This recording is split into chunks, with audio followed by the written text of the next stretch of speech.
apa aja kita kumpulin, ini keributan-keributan ini adalah pada akhirnya menggeser kecintaan rakyat Indonesia kepada Presiden Prabowo. Yang tadinya orang misalkan cuma kesel pada Jokowi, sekarang sudah kesel juga pada Prabowo. Inilah situasi yang saya lihat bahwa akumulasi ini dari Januari sampai bulan Agustus sekarang di hari kemerdekaan ini ada upaya-upaya untuk mendelegitimasi kepemimpinan Presiden Prabowo Subianto. Apakah itu terkait dengan kedua pembiasaan ini agar gerakan yang Pati dan Gibran dan Bone ini bukan semua. Iya, makanya itu kan pasti satu kesatuan. Kan kita bicara dari Bone dan Pati dulu kan. Iya, betul.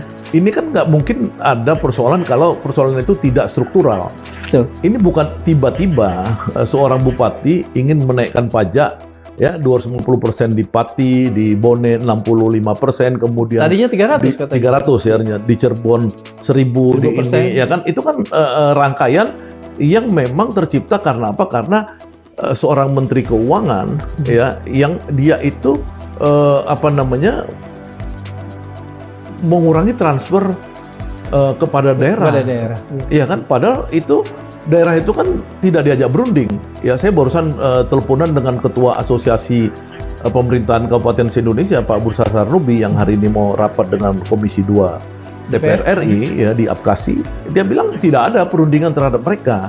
Jadi pengurangan itu sangat tiba-tiba, padahal mereka tuh dibebani penambahan gaji pegawai kontrak itu yang bukan kontrak, istilah P3, PPPK ya kalau nggak salah ya. 3.000 orang misalkan contoh di Lahat. Belum lain-lain. Kan kita tahu struktur pembiayaan di pemerintah daerah itu kan memang sekarang tuh sekitar 40-50% kan untuk gaji pemerintah daerah dan lain-lain kan gitu kan. Sehingga mereka ketika itu transfer dikurangin, mereka bingung.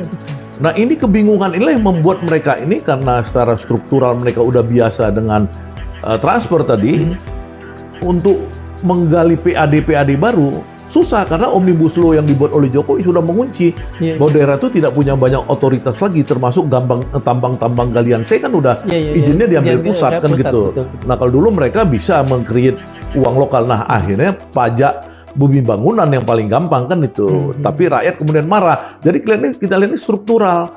Kelihatan memang ini diorkestrasi ya untuk di pusat. Ada orang yang bermain, sekelompok orang yang memang tidak menginginkan Prabowo ini jadi presiden yang kuat ya. Jadi dia dilemahkan gitu loh supaya rakyat nggak mencintai dia. Ada tendensi nggak bahwa orkestrasi yang dilakukan di pusat ini kemudian cenderung kepada satu kekuatan? Solo lah katakan. Ya kalau menurut saya sih pasti kekuatan lama, kekuatan Jokowi dan kawan-kawannya dan para oligarki. Karena apa? Karena ini kan Prabowo ini kan terlalu keras. Ya, terlalu keras dalam anti korupsi. Yang orang-orang yang begitu istimewa dan diuntungkan. Ya, jadi kalau kita pakai analisa politikal ekonomi, kita lihat aja siapa yang diuntungkan secara ekonomi dalam rejim lalu dan sekarang nggak untung lagi gitu loh. Ya, misalkan Prabowo bisa menghukum kasus-kasus berat. Ya, yang Pak Yakult itu menteri kesayangan Jokowi itu, menteri agama. Ini sekarang udah dicekal.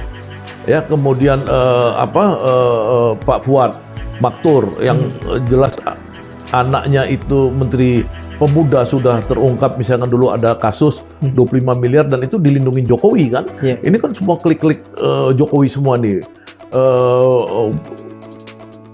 Koruptor-koruptor besar, pemilik-pemilik sawit itu udah 3,1 juta hektar itu kan semua kan kroni Jokowi, diambil semua harta-harta mereka yang ilegal itu yang selama Jokowi mau diputihkan, diambil dikasihkan kepada negara oleh Prabowo. Dan Prabowo sudah mengumumkan ya mafia-mafia yang selama ini di bawah ketiak Jokowi berlindung dulu aman, itu mau dihancurin, termasuk mafia tambang.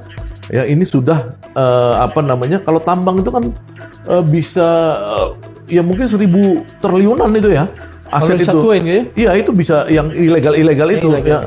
Tambangnya sendiri produksinya kalau kata almarhum Faisal Basri dulu untuk nikel aja itu udah 1.000-an triliun negara rugi, ya kan. Belum lagi yang diekspor 5,2 juta ton itu tidak dicatat di BPS kita. Ini BPS-nya kan jahat juga di sana dicatat, di Cina, di Indonesia tidak dicatat kayak gitu kan, bahwa ada ekspor pada saat Covid itu.